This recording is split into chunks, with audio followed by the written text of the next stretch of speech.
Miss, nice jersey ya, Miss. Oh, thanks. Ni jersey apa ya? This is the third kit. MU punya this season. This season lah. So you memang favourite, memang fans MU lah. Yes, yang dah lama lah since maybe I was 10 kot. You're 10? Oh, okay. Time tu your favourite player? Oh, time tu David Beckham and Ryan Giggs.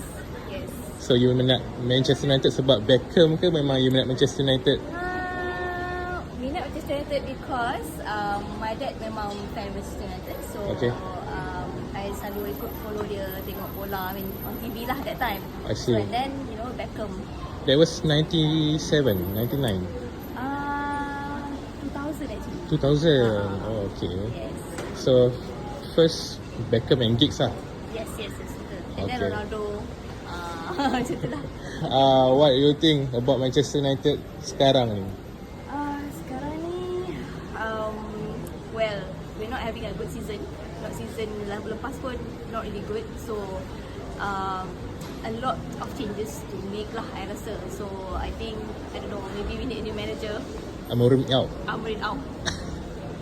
Tapi for me, I Liverpool fans to be honest. Okay. I suka Ole Gunnar Solskjaer. Yes, betul.